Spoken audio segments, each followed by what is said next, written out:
Excited Utterance, the Evidence and Proof Podcast, Episode 174, Edith Beerdsen, Strategy for Strategy's Sake.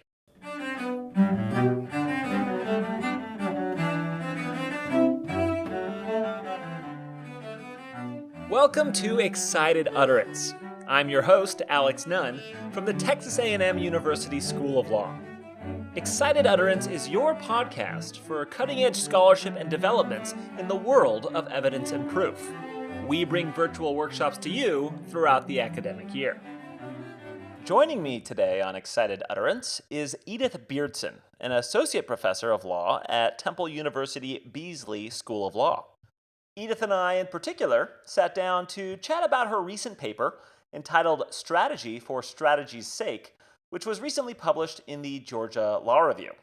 And the paper is super interesting because it looks at not any discrete rule of evidence, but rather norms of strategic play at trial. So when a party tries to outmaneuver an opponent using procedural rules or evidentiary rules, that's obviously very common in our adversarial system.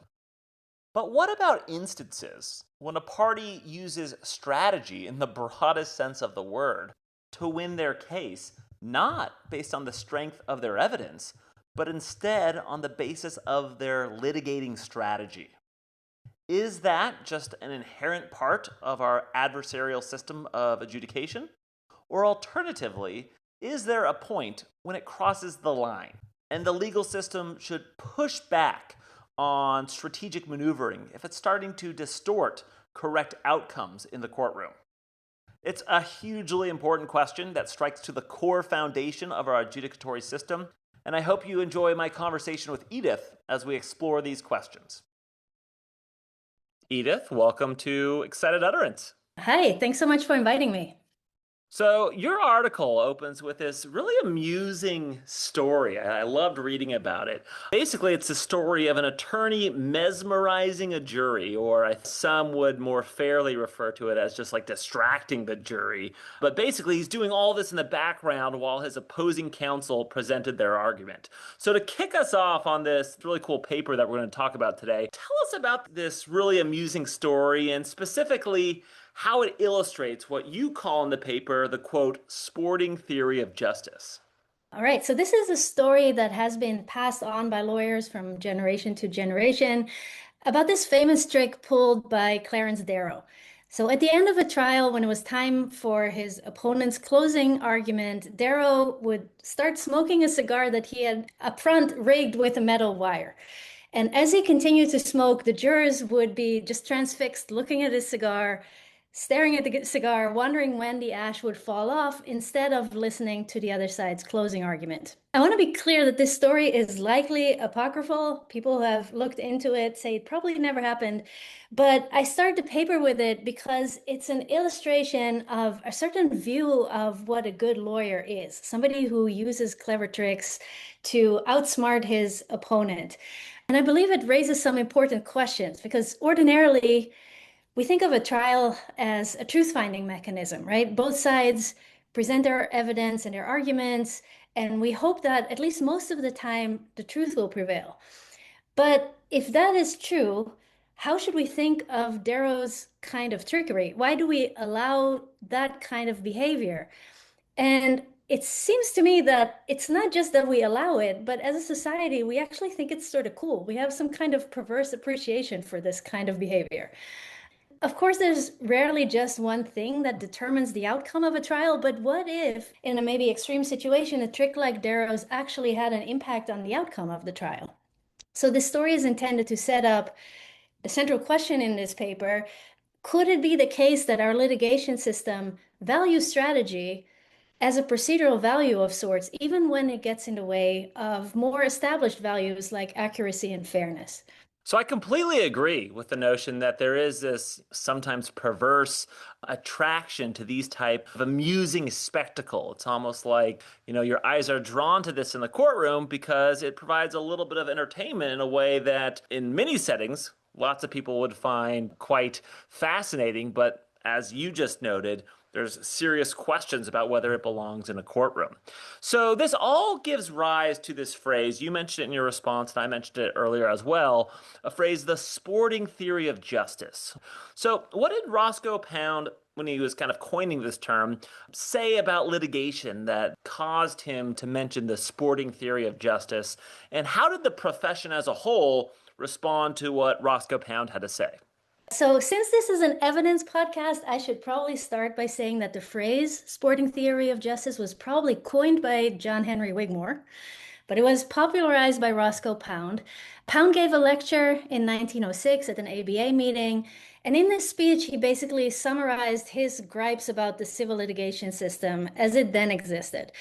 He was particularly bothered by how common it was at the time for cases to be litigated for a long time and then be kicked out of court very late in the game because it was filed in the wrong court or because of some other procedural misstep. The system operated with a complicated set of procedural requirements, and parties could wait to raise issues until the 11th hour and get the case kicked. Pound didn't like this. He believed that the system had over time turned into a sporting contest with detailed rules governing the game and with advocates who tried to win by outsmarting each other, almost regardless of the merits of the case, and with judges sitting by essentially relatively passively as referees. So Pound proposed a whole slew of reforms, and we can draw a straight line from his advocacy to the Federal Rules of Civil Procedure, which took effect in 1938. It took a few decades, but when those rules were enacted, those really changed procedure quite significantly, largely along the lines of what Pound proposed. So one major feature of the rules of procedure was that they limited the importance of surprise. They limited the possibility of trial by ambush because they created a whole new structure for discovery with the idea that parties could find more information about their claims and defenses. They also created more flexibility and simplicity about pleadings, all out of the idea that minor missteps wouldn't lead to dismissal. And so at the time, or shortly after the FRCP took effect, some believed that they had actually eliminated the sporting theory of justice. But I think by now it's pretty clear that that's not the case because, of course, the rules, while they eliminated some forms of strategy, they also created a lot of new opportunities for strategic behavior. So let me follow up on that point because I think that this tracks the direction of your paper and is also really interesting to see how sporting behavior and this type of unique form of strategy, if you will, evolves as rules evolve. So how did these 20th century reforms kind of reshape where and how lawyers play the sporting game, if you will? Right. So these reforms did eliminate some opportunities for strategic behavior. If someone filed in the wrong court, their adversary could no longer wait for many months or even years before pointing that out. That would be litigated pretty early. Surprise at trial was vastly reduced through discovery. But then at the same time, discovery itself became a major arena, if you will, for strategic behavior. It became a stage of litigation that, on the one hand, is quite cooperative, or at least it's supposed to be, but it also allows parties with vast amounts of flexibility.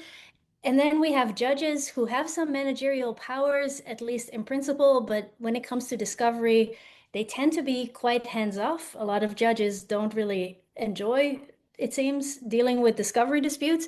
So in practice, up to the point where it really gets out of hand or gets egregious, there is little to constrain parties' strategic behavior in discovery. And so parties really have a lot of opportunity to take their chances and try to play games on each other or tricks on each other in the practice of discovery. I want to talk about what is perhaps the elephant in the room in terms of this particular project.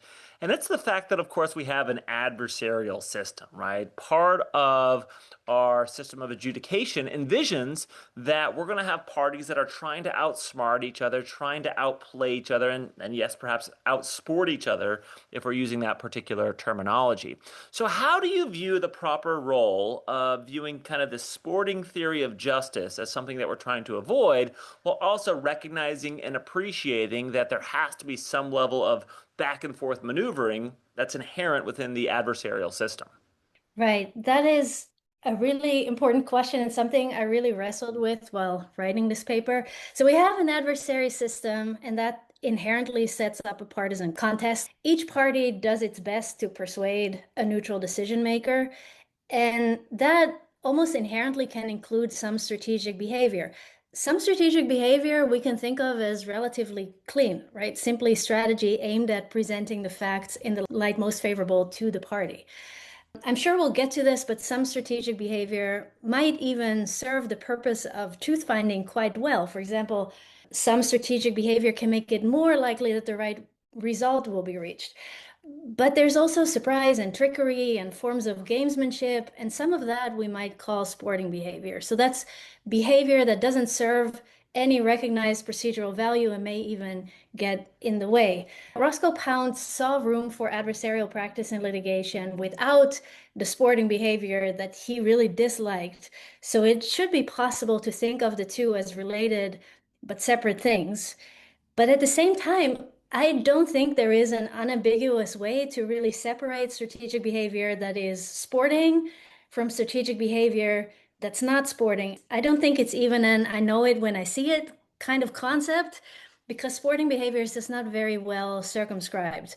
So, one way to think about what defines sporting behavior could be something like behavior where the fight gets in the way of the truth, but it's always going to be up for debate, I think, where that line is. So the point of that particular part of the paper where I talk about this is to start making the point that some strategic behavior comes at the expense of procedural values that otherwise the litigation system purports to care about. So accuracy and fairness and efficiency, those kinds of values that we're all familiar with.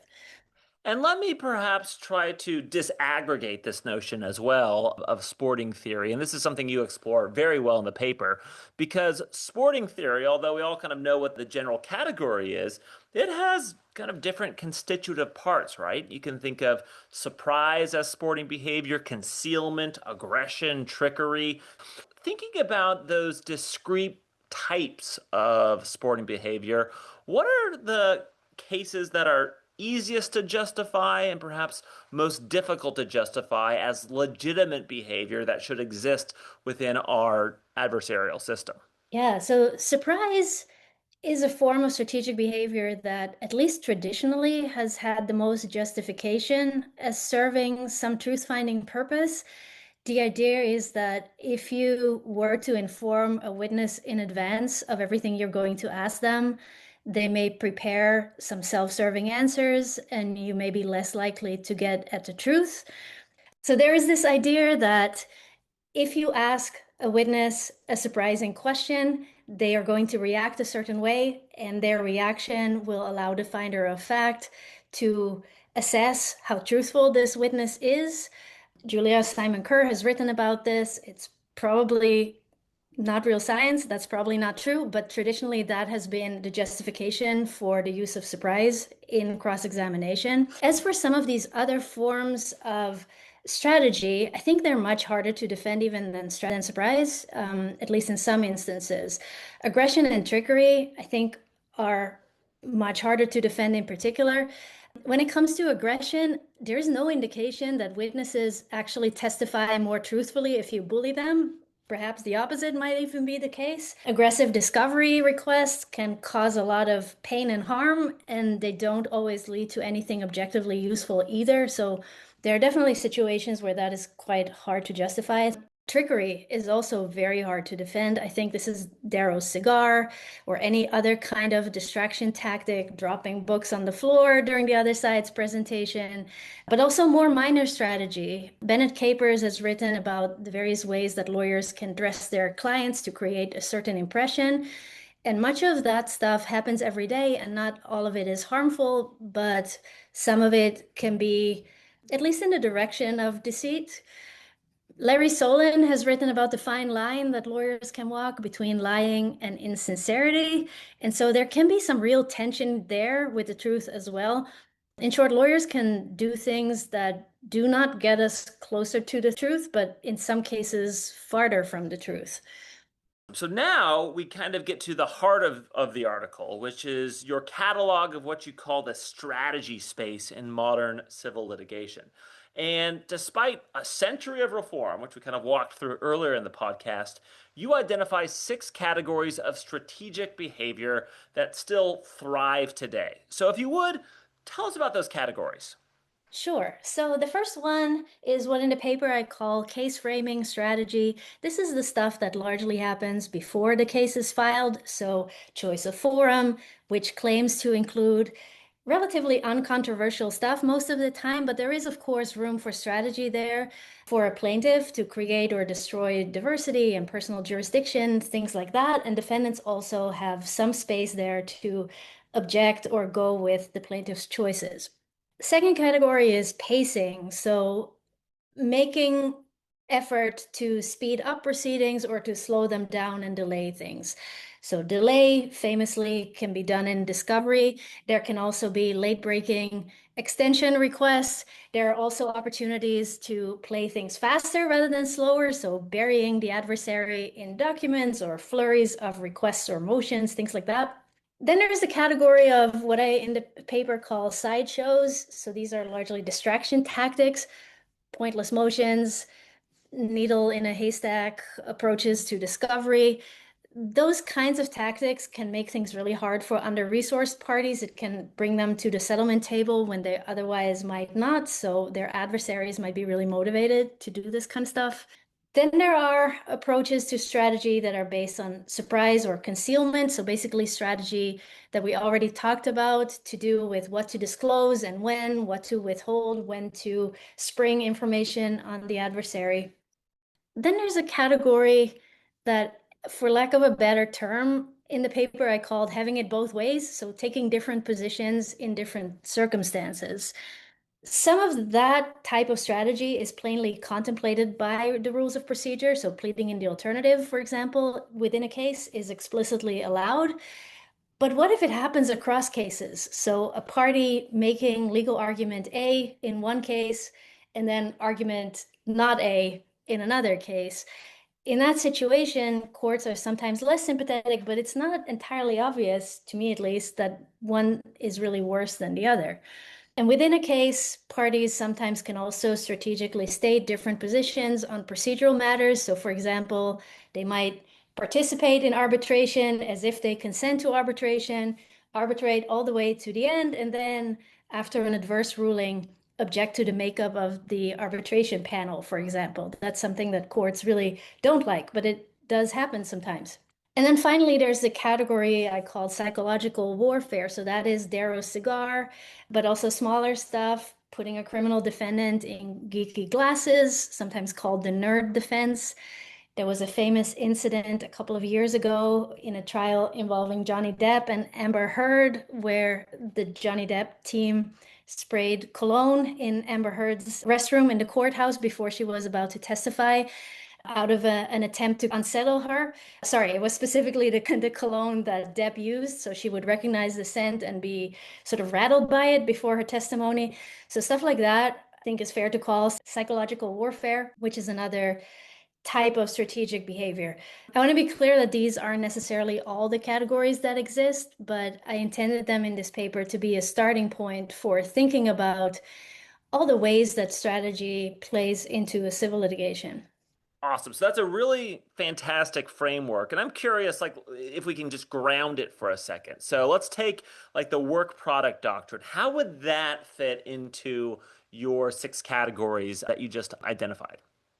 Work product would fit into the concealment category, surprise and concealment, basically strategy to do with what to disclose and when. And work product is, of course, a doctrine that allows parties to strategically or non-strategically withhold information from discovery if it is material that is created by a lawyer in anticipation of litigation.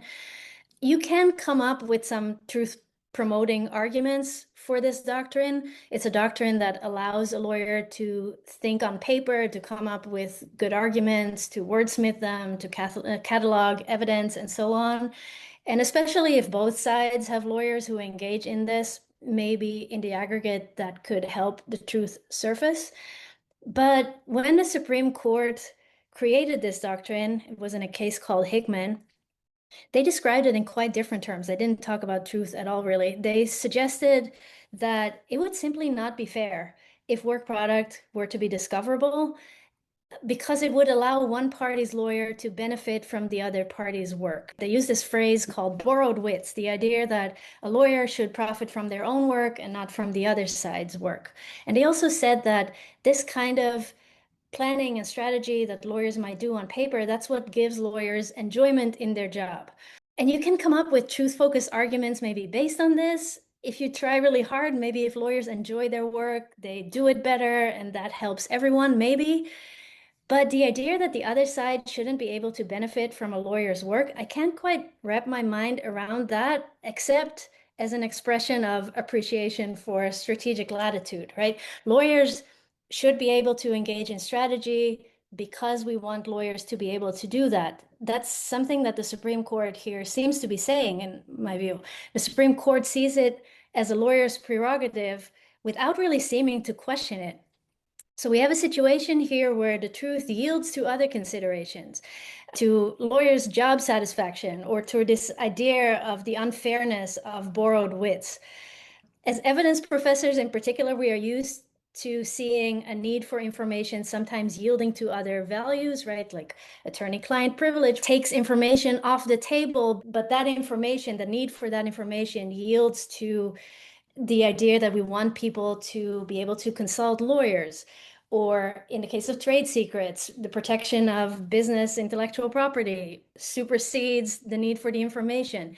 And here, what is being elevated above the need for information and for accuracy and truth seems to be just a love for strategy or for the game, arguably.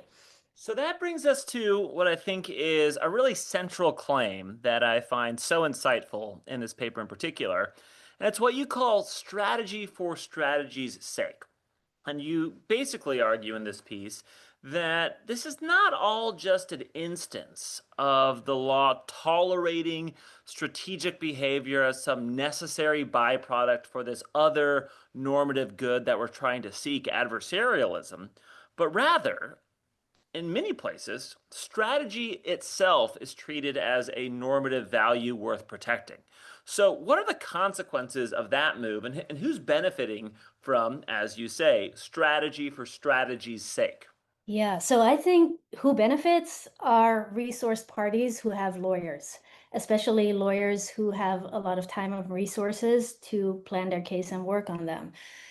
A lawyer who is experienced and who has time to work on a case can dish out strategic moves that bother the other side. They can also anticipate when strategy is used against the party that they represent. And so represented resource parties are much better than unrepresented parties, or let's say shoestring represented litigants, at exploiting room for strategic behavior.